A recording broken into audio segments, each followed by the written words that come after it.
Welcome back to the Ricky Matthews Show from the Citizens Bank Studio. I really appreciate you joining us. I enjoyed that conversation with Chris Nelson. He supplies seafood to a lot of folks here in coastal Mississippi, and he's someone who's just kind of got his finger on the pulse. And it's, as I mentioned, it's just really great to reconnect with so many friends I've made along the way as a result of having the opportunity to do sort of media business across multiple states during my career. And Chris is one of the real gems that I met along the way. So it was good to catch up with him. Now let's shift gears. I mean, one of the great things about working for SuperTalk Mississippi is following the Sports Talk guys, and they do such a great job. And Michael Borkey's been on the show before. Really enjoyed it. In fact, when you were, first of all, let me say welcome back to the show, Michael Borkey. It's always good to be back. It's good to see you. I remember the last time, right?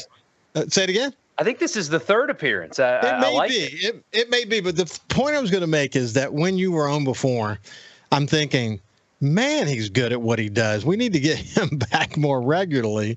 And, the fog of other guests don't get us in a position where we're refocusing on, we got to get Michael back on the show. But anyway, I appreciate you joining me, my friend. It's good stuff. You guys were out at SEC days, and it's super dynamic these days looking at what's happening on the college football side. But how did that experience go? Oh, it was great. We worked a lot. So everybody's asking me, how was Dallas? Well, I don't really know how Dallas was. I mean, Haydad and I went and got barbecue on Tuesday night, and that's it. I mean, everything else was in and around the hotel, and we worked a lot, but that's a good thing. I mean, I think we learned a lot. I think our audience really liked what we were able to do, but I mean, football's back now. As we talk, Ole Miss is on the practice field for the first time. And this time tomorrow, Mississippi State will be on the practice field. So it's finally here and ready to actually, talk about football as opposed to talking about football. Well, look, Michael, you know this, but SEC is a multi-billion-dollar business. It's incredible when you think about what it represents. And you think about all the changes that are happening in college football, or just collegiate sports in general, but especially college football. A lot of it's going to center in and around the SEC. So when you're out there in Dallas and you're talking with fellow reporters, I bet it's an ongoing conversation about the massive amount of change that's going on. Yeah, and it's hard to keep up with. I mean, this year alone, just this year alone, we've got the 12-team playoff. So the expanded playoff exists for the first time, which I think is great for the sport. It's one of those changes that I've been talking about for a long time. Very few programs have had access to the real postseason in the college football playoff era. And it also gives real access to the group of five. Whereas Cincinnati had to go undefeated for 2 seasons in a row before they got a playoff berth.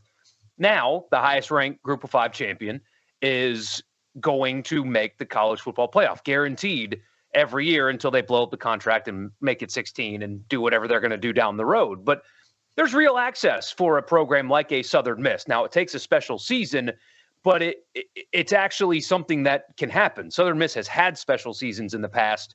You don't even have to win your Power 5 game like they play Kentucky this year. They wouldn't have to beat Kentucky to make the playoffs still. So there's real actual access for everybody in college football. That's a great change. I'm glad that's here. But that happened. Texas and Oklahoma officially joined the SEC this year. Oregon and Washington and USC and UCLA officially joined the Big Ten this year because, everybody, when they think Big Ten, they think Southern California. And the Pac-12 is gone. It's just the conference, boom, poof, gone. And so you've got Arizona, Arizona State, Colorado, Utah, and the Big 12 now. So all of the conferences look different. And on top of that, we had a settlement this summer that players are now getting revenue sharing. So everything in college sports, specifically football, has really changed really fast. When the ball gets kicked off here in about 31 days, you're not going to notice a difference, but there's still a big difference. Yeah. You know what's interesting? I mentioned this before we started the show, but for the average fan, I'm saying the average fan, I'm not talking about the fan that follows every bit of news from every single source every single day. so he can keep up with transfer portals and all the dynamics around that. For the average fan, it's kind of hard to keep up with it. I mean, if you used to follow multiple teams from year to year, you could have some sense of who the key players are, but today that's not the case. It's very different.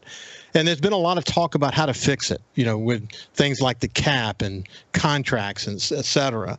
How close do you think we're getting to fixing it? We're further away than we've ever been, and we're continuing to get further away. And here's why. Because all of those ideas are good in theory. I mean, I've been talking for years about how college sports needs to look more like the NFL.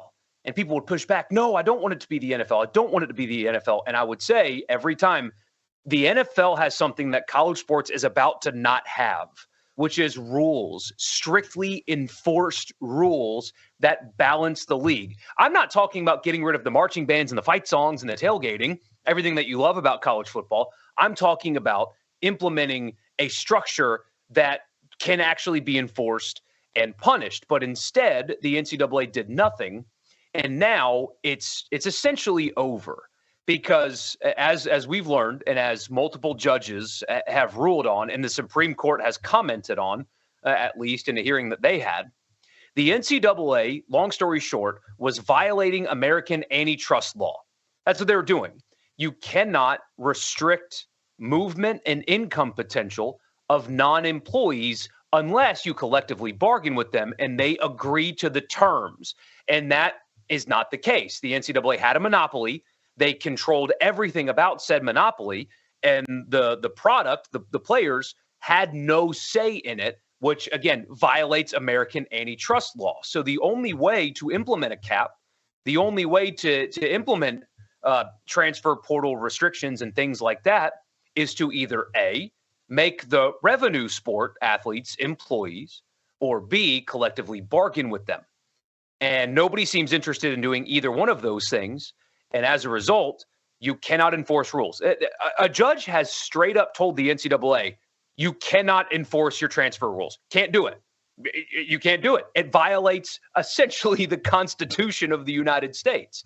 So until they get to that point, there's nothing that they can do to restrict anything until the players have a say, just like an employee-employer agreement. But the difference is, like for us, although SuperTalk's a wonderful company, there are other media companies out there. There is no other NCAA out there. So until that changes, this is what we're going to have in front of us. It's so interesting to see it. I mean, at the end of the day, there's still going to be winners and losers. It's all, the dynamic of the game itself is still going to be fun to watch. And that's what I keep telling people. It's as frustrating as it is and as ridiculous as it is that the schools negotiating the multi-billion-dollar contracts aren't the ones that are paying the players.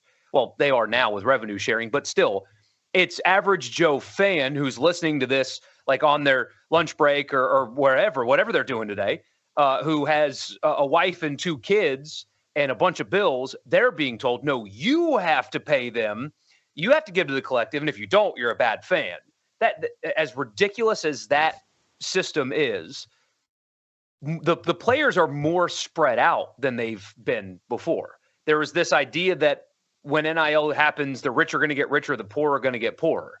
That's not really how that's worked out. Now, G5 programs are having a hard time keeping their best players, but they're also able to get guys from Power Now 4 programs that they wouldn't get in traditional recruiting. And the recruits are more spread out. The top recruits are more spread out than they have been. And you've got places like Tulane. Tulane, if you look at their roster and what they've gotten in the portal, they've got a bunch of dudes that they never would have gotten in traditional recruiting. They have a blue chip quarterback, like a high level quarterback who was at Oregon. And he's like, I'm not sitting the bench anymore. I want to go play. Now he's at Tulane. So there's that. And also, when the ball gets kicked, you still have 85 guys wearing your team's helmet and uniform. You're still going to tailgate in the same spot with the same people. You always tailgate in the same spot and the same people with. It's the same stadium. The fight songs haven't changed. It's all the same once you get there. So if you can kind of block out all the, for lack of a better term, if you can block out all the crap, then you still have what you've always had. Yeah, Mike, I think your point was really well made. I think that there was this factor that people didn't think about when they started to think about the rich are going to get richer. And that is how Tulane did so well is in the old days of Alabama, they could have guys sitting on the bench that were ready to play in other programs for 2 or 3 years in some cases. Those Sometimes days 4. are over. I want to play now, and I want my money now. And as a result of that, you've been able to see players spread out, as you pointed out. And, that's not all bad. That's actually good for the players. I was a big proponent that players should get paid because I had watched the business side of this go on for so long. It just seemed unfair. It was not a surprise to me at all that we would end where we are. Hey, when we come back on the other side, I'm going to give an example of Lane Kiffin and talk about what the future might look like. We'll see you after this.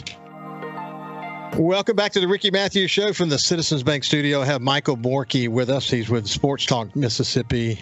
SuperTalk's done an incredibly good job of building a strong team, talking about sports in Mississippi and beyond. As you can tell from hearing him talk about the changes in collegiate sports, he's a really good communicator. I'm super impressed. I've been around great communicators for most of my career, and he's one of the best that I've had the opportunity to visit with. So, Mike, I appreciate you joining me.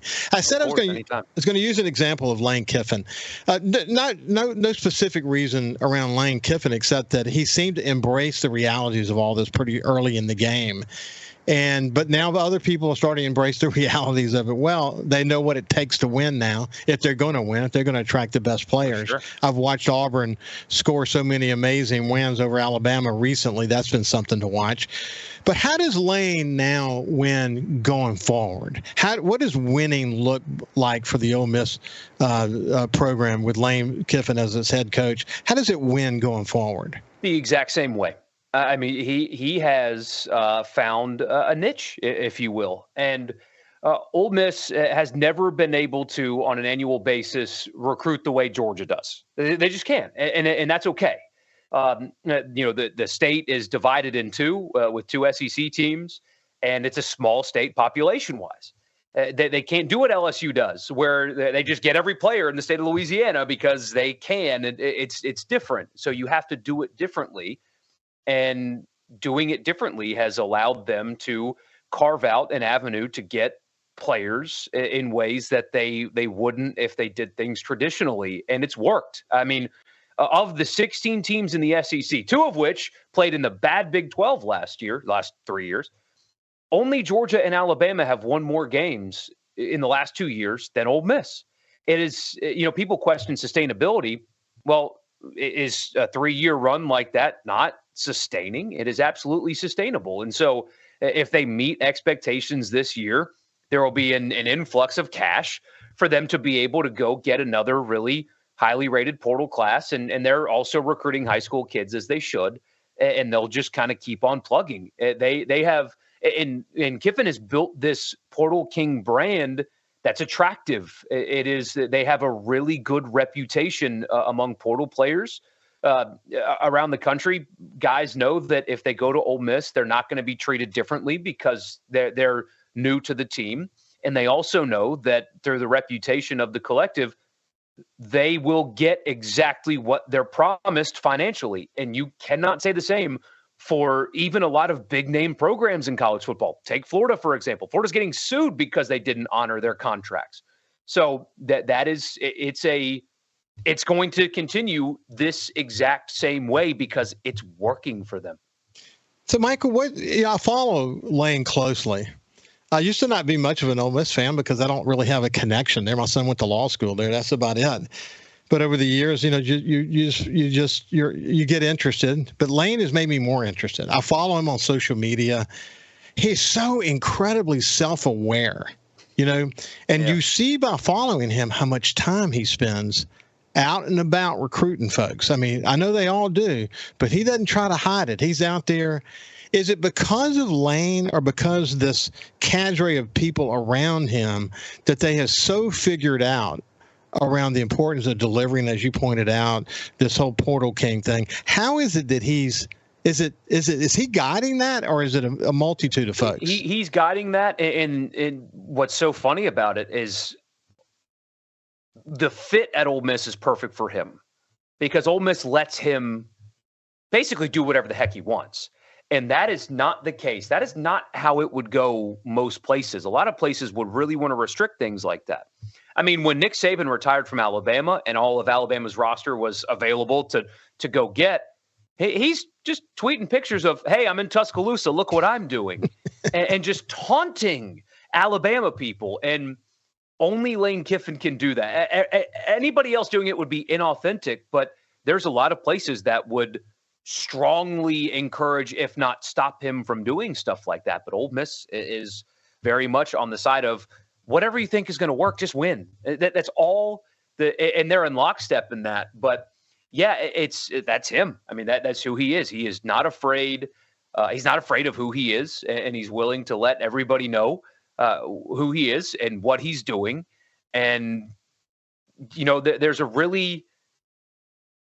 it's a really good quality to not care sometimes. Yeah. And he doesn't care about things like that. And because of that, they were able to build this niche into a very successful run.